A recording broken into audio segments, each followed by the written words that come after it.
મારી ઘરે માખણ છો.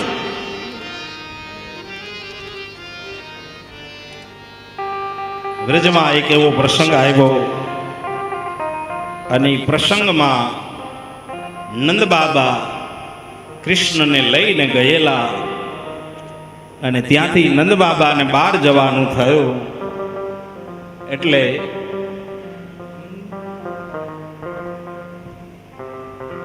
અવાજ ના આવતો જરીક ઓલી પીન હલાવી દેજો. જોયું ભાઈ હિરેનભાઈ?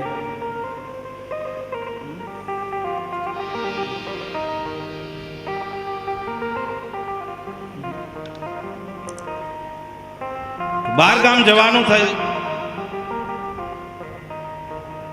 એટલે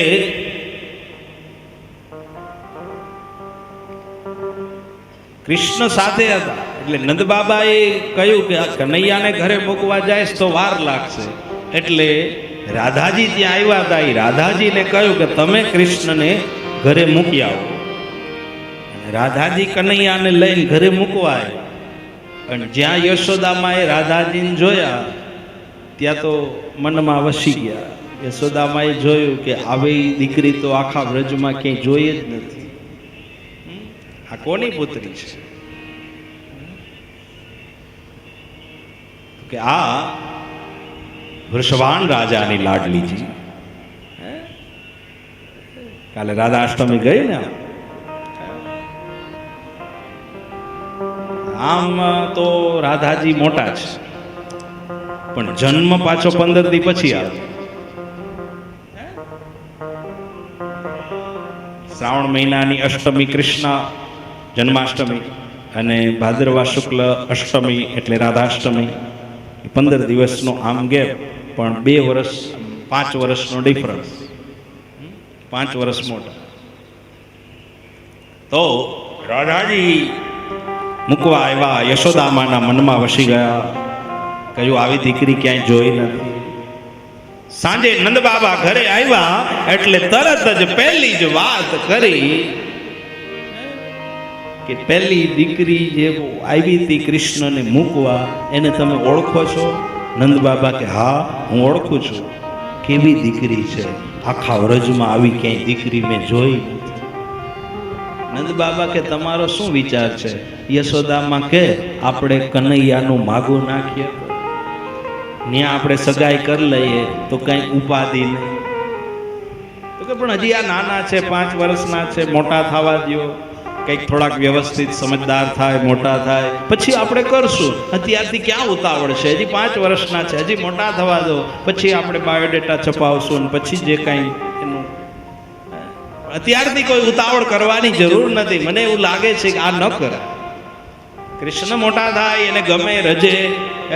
યશોદામાં કે આપણે કૃષ્ણને પૂછી લઈએ ને. બોલાવ્યા, ગોપાલ અહીંયા આવો. આવ્યા. હા મદદ વારી ને શિસ્ત એને ખબર હતી. યશોદામાએ કહ્યું હે કનૈયા તને સવારે જે દીકરી મૂકવા આવી એ તને ગમે છે? કૃષ્ણ કે હા.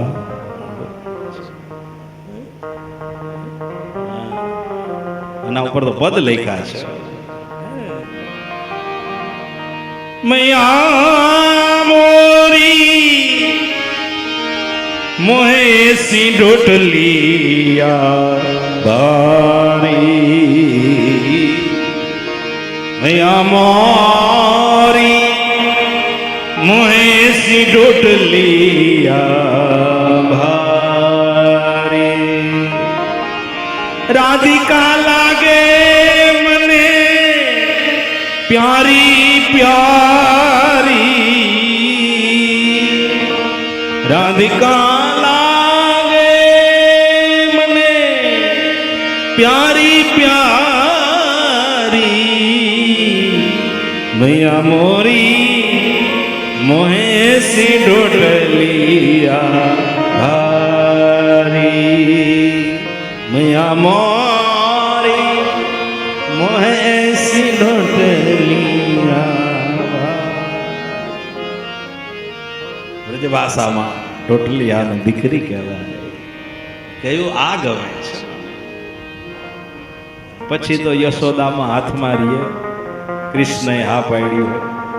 બીજે દિવસે રાધાજીને ઘરે પહોંચી સીધા ડાયરેક્ટ રાધાની માતાએ સ્વાગત કર્યું. પધારો પધારો, નંદ રાણી પધાર્યા. યશોદામાનું સન્માન, પધારો. યશોદામાને કહ્યું, હા આવવાનું કારણ શું થયું? યશોદામા કે કાંઈ નહીં, આ તો અહીંથી નીકળીને એટલે એમ થયું કે હાલ ને જરાક રાધાને ઘેર થાતી જાય. અહીંથી નીકળી એમ તો ના કહેવાય ને, ડાયરેક્ટ કેમ માગું નાખવું એ ભાગવત શીખવાડે. વિચાર તો કરો, બધું શીખવાડે.